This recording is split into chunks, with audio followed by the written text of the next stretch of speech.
Oh, salut les petits cyprins dorés. Je suis un peu fatigué, en fait je reviens du snow, c'est la première fois que j'en fais. Je me suis pété la gueule. Bref, bon du coup le cyprin doré, c'est juste un autre nom pour ce qu'on appelle communément le poisson rouge. Bon, c'est pas très original vous allez me dire, mais alors pourquoi on a choisi cette espèce pour l'intro de cette vidéo? D'ailleurs oui c'est vrai, pourquoi d'ailleurs? Bah parce que c'est la première espèce de poisson qui a été clonée. C'était en 1963. Voilà. Et quant à vous, vous êtes-vous déjà demandé si vous aimeriez avoir un clone? Alors donc pour la faire courte, le clonage, c'est la reproduction à l'identique d'un organisme vivant, à partir d'un seul génome. Alors pour info, on l'utilise déjà par exemple avec les plantes en horticulture. C'est-à-dire que les plantes sont clonées donc. Et on a déjà réussi à cloner certains animaux. Des chiens, des chevaux, des vaches, des grenouilles, etc. Et vous avez sans doute déjà entendu parler de la brebis Dolly, qui a été le premier mammifère cloné en 1996. Mais imaginons que dans le futur, il soit possible d'accomplir une pareille prouesse à l'échelle humaine. Pouvez-vous vous représenter quelqu'un qui vous ressemblerait en tout point, partagerait les mêmes gènes que vous et certains de vos traits de caractère, mais dont l'existence serait différente de la vôtre et qui ne serait pas né en même temps que vous? Bon, cela paraît réservé aux livres et aux films de science-fiction. Mais en réalité, on a récemment assisté à la naissance de 2 singes clonés à l'Institut de neurosciences de Shanghai. Donc, les animaux génétiquement les plus proches de nous. C'est donc quand même un petit exploit. Hein. Mais bon, croyez-moi, cette avancée technologique pourrait être une véritable catastrophe au niveau éthique. Et c'est pour cela que sa pratique est interdite dans de nombreux pays, dont la France. Alors, comme dans certains films, attendez-vous à voir la réalité rejoindre le cinéma après ces 360 secondes.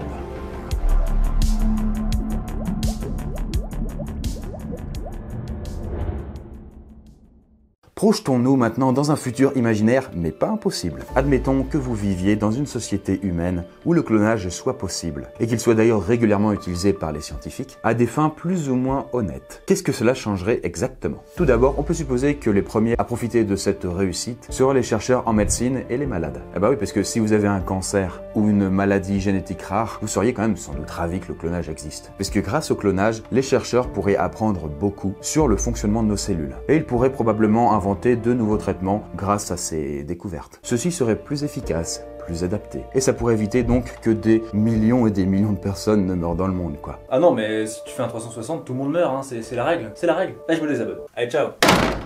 D'autre part, si vous aviez un organe défectueux, que ce soit la rate, les poumons ou même le cœur, par exemple, si vous aviez un petit peu trop forcé sur la boisson et que vous écopiez d'une bonne cirrhose du foie, eh bien on pourrait aisément obtenir des cellules clonées à partir des vôtres pour vous aider à remplacer donc cet organe. Et vous pourriez même aussi faire partie de ceux qui ont les moyens de se payer un clone parfait, à votre image, et quelle chance vous auriez. Celui-ci pourrait vous servir de banque d'organes et vous fournir ce dont vous auriez besoin, comme du sang et des greffons lorsque vous êtes mal en point. Fini la liste d'attente pour les donneurs, les transplantations. Vous pourriez obtenir votre nouveau foie, tout en étant certain qu'il serait parfaitement compatible avec votre corps. Vous n'auriez donc plus qu'à vous calmer sur la tequila. Et votre clone pourrait aussi vous servir en temps d'épidémie ou de guerre pour vous aider à vous soigner et à survivre, en tant que sac d'organes. Hein. Maintenant, imaginons que vous soyez stérile. Mais ils ont pas de chance, tu vois, santé, ils ont le sida aussi. Bon, on va dire que non, hein, juste stérile. C'est déjà pas mal. Eh bien, le clonage vous permettrait quand même d'avoir un enfant. Mais celui-ci serait génétiquement totalement identique à vous. Ce qui serait quand même un petit peu bizarre. Mais croyez-le ou non, mais à notre époque, de nombreux couples ont déjà sollicité des chercheurs pour leur réclamer une descendance. Mais jusqu'ici, tous ont cependant refusé de tenter l'expérience. Et ouais, puisque officiellement, le clonage thérapeutique,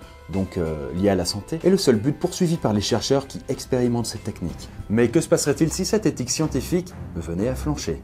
Si nous vivions dans un monde où le clonage serait possible, sans restriction et sans législation adaptée, certains seraient tentés de cloner les cerveaux les plus performants et les plus efficaces. Tous les Einstein et les Bill Gates, on se les fait en 3-4 exemplaires, hein, quoi. Et on pourrait aussi constituer des équipes de clones chercheurs surdoués qui pourraient permettre de faire avancer plus rapidement la médecine, l'exploration spatiale ou encore la physique grâce à leur capacité mentale exceptionnelle. Et de la même façon, on pourrait être tenté de cloner les meilleurs athlètes, les hommes et les femmes les plus forts, ceux au physique les plus remarquables, afin de les faire travailler plus efficacement dans certains domaines, que ce soit les labos, les usines ou même les chantiers. Ça veut dire qu'on pourrait avoir des chantiers dans le bâtiment avec des types qui ont tous le physique de la montagne dans Game of Thrones? Pas mal. Et justement, figurez-vous que sélectionner des êtres humains selon leur patrimoine génétique et les reproduire, de sorte donc du coup de les favoriser, eh bien ça porte un nom et ça s'appelle l'eugénisme. On en avait déjà parlé dans la vidéo si vous pouviez sélectionner l'ADN de vos enfants, donc si vous l'avez vu, ça doit vous être un petit peu familier. Et donc on finirait peut-être par créer une population de clones, dont les individus seraient plus ou moins identiques, et correspondraient à une forme idéale d'humain, ou d'être parfait. Voilà. Assez terrifiant comme vision, quoi. Mais il est encore plus étrange, puisque imaginez que vous ayez perdu un être cher, quelqu'un de votre entourage ou de votre famille. Si c'était possible, est-ce que vous seriez tenté d'utiliser le clonage pour le ressusciter? Actuellement, les animaux ont déjà le droit à ce privilège, puisque un laboratoire coréen nommé Soham propose aux propriétaires de chiens de cloner leur animal pour la modique somme de 90 000 €.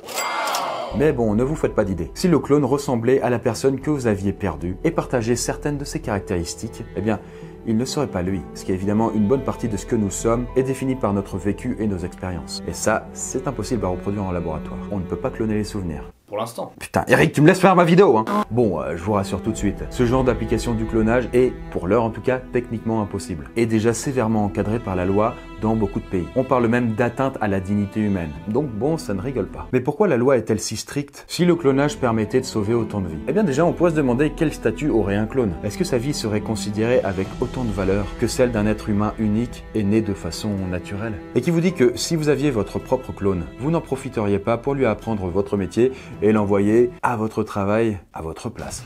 Ah, je te le fais pas dire, hein. On aurait là donc du coup, je pense quand même une main d'œuvre illimitée. Et qui vous dit d'ailleurs que si vous l'hébergiez, vous ne lui balanceriez pas vos tâches ménagères à votre place. Tu vois quoi, les rendez-vous pénibles, les efforts un peu trop intenses. Et même en cas de guerre, au lieu de voir votre fils partir au front, ne préféreriez-vous pas envoyer son clone et ne pas risquer que votre progéniture naturelle ne perde la vie? Bon, même si là, on se rapproche quand même un peu plus d'un scénario étrange, d'une armée de clones surpuissantes un petit peu à la Star Wars. Mais en tout cas, si on considère que la vie artificielle a moins de valeur que la vie naturelle, le géniteur d'un clone pourrait avoir toute puissance sur lui. Les plus pervers pourraient utiliser les clones pour organiser des trafics de mères porteuses, de la prostitution, du trafic d'organes. Pour aller contre les travers malsains et sadiques des plus tordus d'entre nous, il faudrait peut-être encadrer juridiquement le statut de clone et en faire un être humain à part entière, avec des droits, des devoirs. Et c'est tout le système juridique qui devrait être repensé. Un gros chantier. Et ceci afin d'éviter quand même que nos clones ne soient qu'une nouvelle espèce destinée à devenir des esclaves. Et pour éviter aussi qu'ils ne s'énervent et montent une rébellion. Pour toutes ces raisons, le clonage humain est considéré dans beaucoup de pays comme contraire à l'éthique. Le clonage reproductif, qui vous permettrait d'avoir par exemple un clone parfait de vous-même, est considéré partout dans le monde comme une atteinte aux droits de l'homme et parfois comme un crime contre l'humanité. Et quant au clonage thérapeutique, certaines recherches sont autorisées à condition toutefois d'être bien encadrées. Alors à chacun de se faire son propre avis sur la question. Beaucoup de religions estiment que l'homme, à travers le clonage, chercherait à se substituer quelque part à Dieu et à défier la mort. Pour l'avenir, souhaitons que la législation continue à faire son travail. Et si nous parvenons un jour à réaliser un clone humain, eh bien espérons que l'humanité reste lucide sur cette avancée biologique qui nous effraie autant qu'elle nous fascine. Et bien voilà, j'espère que cette vidéo vous aura intéressé. Et là, c'est même pas le clone qui le dit. Hein. Je confirme, c'est pas moi qui le dis. Hein. En tout cas, j'espère que si vous avez votre propre clone, vous n'auriez pas tous les mêmes idées un peu salaces comme un certain Joyka. Cite 3 choses que tu ferais avec ton clone. Moi je pense que je me serais branlé. Bah c'est un bon pensé inception avec toi-même. Tu sais quand on te dit eh fais-le avec la main gauche, t'as l'impression que c'est quelqu'un d'autre. Bah là en fait c'est réellement quelqu'un d'autre. Voilà, merci à tous et puis à la prochaine.